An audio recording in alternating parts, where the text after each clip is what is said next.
যারা এভাবে মূর্তিগুলা ভাঙছে তারা কি কখনো দেখেনি এটা হচ্ছে 200 টাকার নোট। এই নোটে কিন্তু শেখ মুজিবুর রহমানের ছবি আছে। কই, এই 200 টাকার নোটটা তো তারা ছিঁড়ে নেই। 10 টাকার নোট, এখানেও শেখ মুজিবুর রহমানের ছবি আছে। কই, তারা তো 10 টাকার নোট ছিঁড়ে নেই। 50 টাকার নোট, এখানেও শেখ মুজিবুর রহমানের ছবি আছে। এটা হলো 100 টাকার নোট, 100 টাকার নোটও কিন্তু শেখ মুজিবুর রহমানের ছবি আছে। এটা হচ্ছে 5 টাকার নোট, 5 টাকার নোটও শেখ মুজিবুর রহমানের ছবি আছে। এটা হচ্ছে 5 টাকার কয়েন, এই 5 টাকার কয়েনও কিন্তু শেখ মুজিবুর রহমানের ছবি আছে। এটা হচ্ছে 500 টাকার নোট, এখানেও কিন্তু শেখ মুজিবুর রহমানের ছবি আছে। এটা হচ্ছে 1000 টাকার নোট, এখানেও কিন্তু শেখ মুজিবুর রহমানের ছবি রয়েছে। আসসালামু আলাইকুম, আশা করি সবাই সুস্থ এবং ভালো আছেন।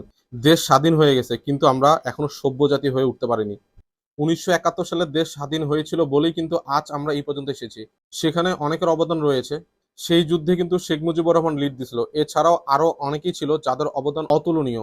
শেখ মুজিবুর রহমান ছিল সেই যুদ্ধের নেতা, নায়ক। তার সেই ভাষণগুলো সেই যুদ্ধের সময় খুব ইন্সপায়ার করেছিল।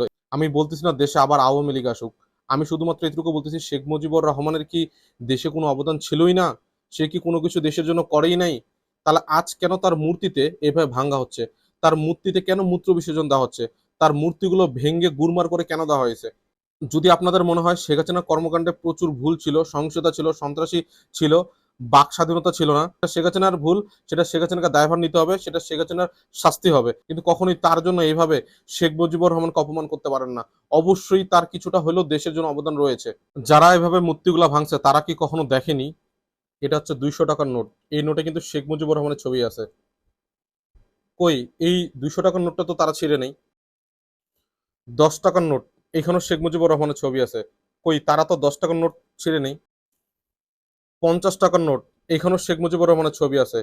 এটা হলো 100 টাকার নোট, 100 টাকার নোটও কিন্তু শেখ মুজিবুর রহমানের ছবি আছে। এটা হচ্ছে 5 টাকার নোট, 5 টাকার নোটও শেখ মুজিবুর রহমানের ছবি আছে।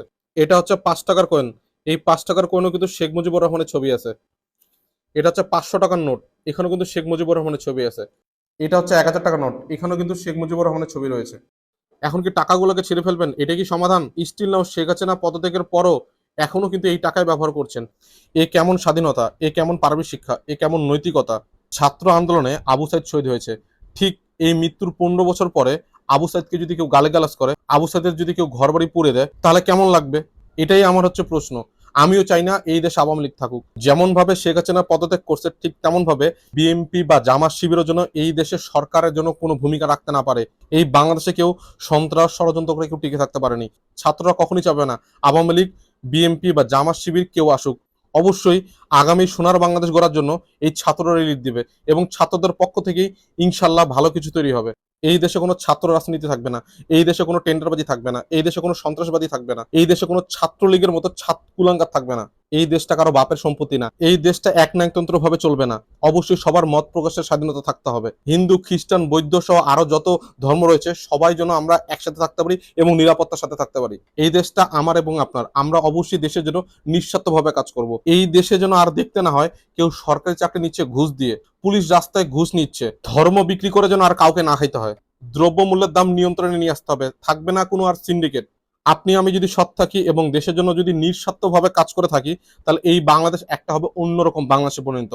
একমাত্র সম্ভব আমাদের দ্বারাই। আমরা যদি নিজ নিজ কাজগুলোতে সৎ থেকেই। পরিশেষে একটা কথা বলতে চাই, স্বাধীনতা অর্জনের চেয়ে স্বাধীনতা রক্ষা করা অনেক কঠিন।